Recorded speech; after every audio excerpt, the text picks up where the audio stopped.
जय हिंद फ्रेंड्स। हम लोग इस वीडियो में पढ़ने वाले हैं मिक्स मैथ और रीजनिंग के कुल 10 प्रश्नों को दोस्तों, जो कि काफ़ी महत्वपूर्ण है। तो चलिए दोस्तों, हम लोग वीडियो को शुरू करते हैं। और सबसे पहले हमारे पास जो ये पहला क्वेश्चन है, इसको बनाने की कोशिश करते हैं। तो दोस्तों, क्वेश्चन कह रहा है कि 10 वस्तुओं का लागत मूल्य 8 वस्तुओं के विक्रय मूल्य के बराबर है, तो प्रतिशत लाभ बताइए। तो दोस्तों, यहाँ पे सबसे पहले हम लोग देखेंगे कि लागत मूल्य को हम लोग सीपी बोलते हैं, जिसको हम लोग बोलते हैं कॉस्ट प्राइस। और विक्रय मूल्य को दोस्तों हम लोग एसपी बोलते हैं, जिसे हम लोग कहते हैं सेलिंग प्राइस। तो दोस्तों, यहाँ पे क्वेश्चन कह रहा है कि 10 वस्तुओं का लागत मूल्य, मतलब यहाँ पे 10 वस्तुओं का सीपी जो है वो 8 वस्तु के विक्रय मूल्य के बराबर है। तो यहाँ पे 8 वस्तु के एसपी के बराबर है। तो दोस्तों, हम यहाँ से इसको काट के रेशियो में बदलते हैं। इसको काटिए, 2 5 10, 2 चौक 8। तो यहाँ पे आ जाएगा 5 CP बराबर 4 SP। अगर CP और SP का दोस्तों हम लोग रेशियो निकालते हैं तो यहाँ पे आ जाता है 4:5।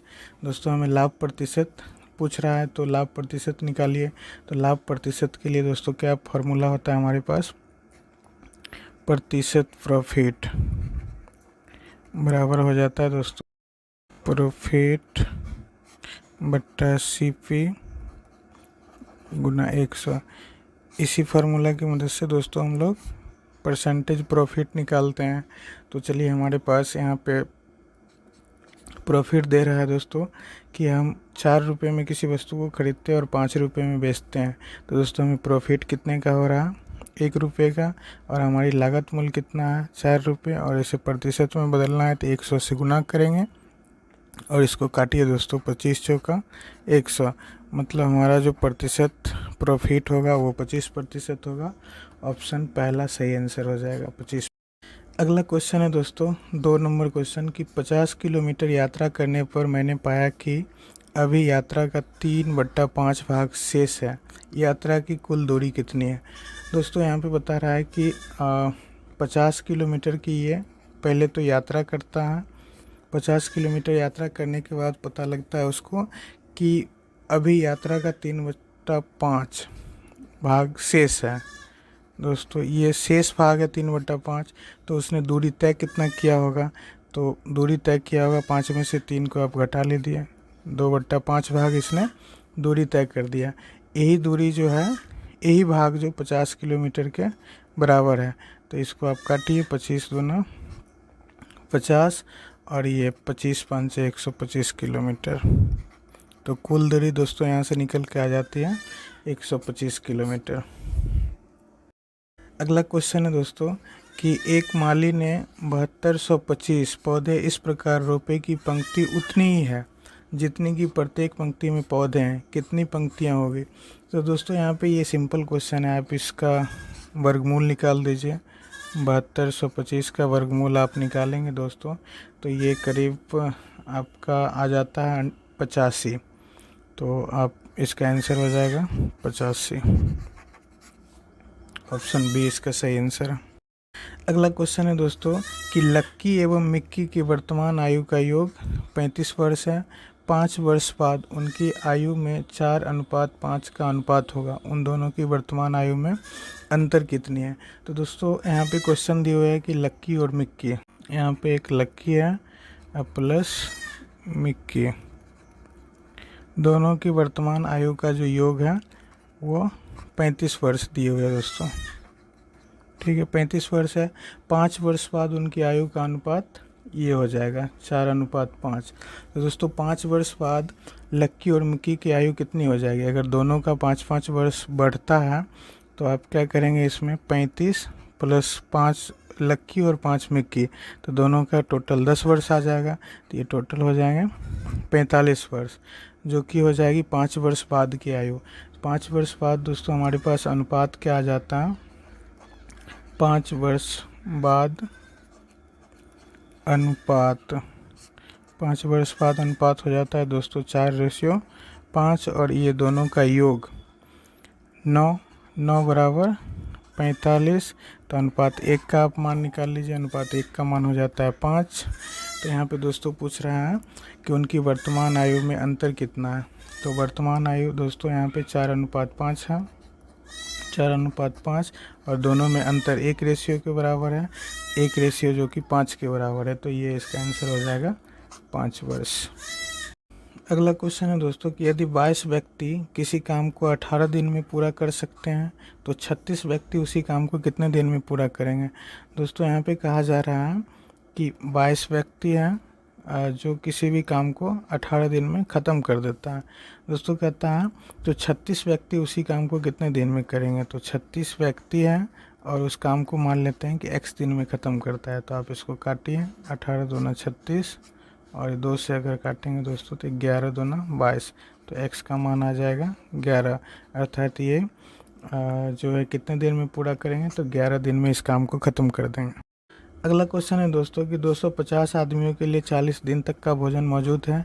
यदि 20 दिन बाद 50 आदमी बाहर चले जाएं तो शेष भोजन कितने दिन तक चलेगा।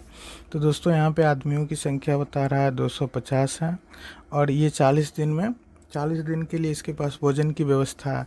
लेकिन 20 दिन दोस्तों ये खा लेते हैं पहले। तो 50 गुना 20, ये टोटल 20 दिन का भोजन हो गया। 20 दिन में उन्होंने टोटल इतना खाया है।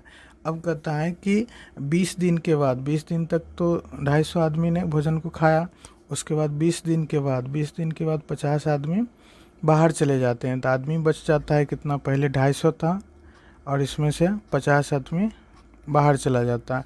तो पूछ रहा है कि ये अब कितना दिन तक भोजन चलेगा। तो मान लेते हैं कि x दिन तक चलेगा। अब बताइए, यहाँ पे होता है कि 250 गुना 20 बराबर 250 में से आप 50 को घटाएंगे दोस्तों, ये 200 गुना x।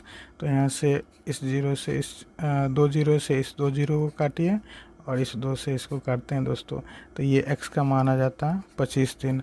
अर्थात भोजन कितना दिन तक चलेगा, तो 25 दिन तक। ऑप्शन ए इसका सही आंसर हो जाएगा। अगला क्वेश्चन है दोस्तों कि एक चुनाव में एक उम्मीदवार 45% मत प्राप्त करता है, परंतु वह सफल उम्मीदवार से 480 मतों से हार जाता है। तो कुल मतों की संख्या कितनी है। दोस्तों हम मान लेते हैं कि टोटल जो वोट हैं वो है 100%, 100% वोट है दोस्तों। उसमें से कहता है एक उम्मीदवार, तो यहाँ पे जो ये पहला उम्मीदवार है, पहला उम्मीदवार, तो पहला उम्मीदवार जो है इसको मिलता है 45%, दूसरे उम्मीदवार को मिलेगा 55%। दोस्तों अब ये जो परंतु वह कहता है सफल उम्मीदवार से 480 मतों से जीत गया। तो दोस्तों यही दोनों मतों के अंतर जो आएंगे, उस वही अंतर जो होगा वो 480 वोट के बराबर होगा। तो 55 में से अगर 45 को घटा लेते हैं दोस्तों, तो हमारे पास आता है 10%। 10% दोस्तों 480 के बराबर है।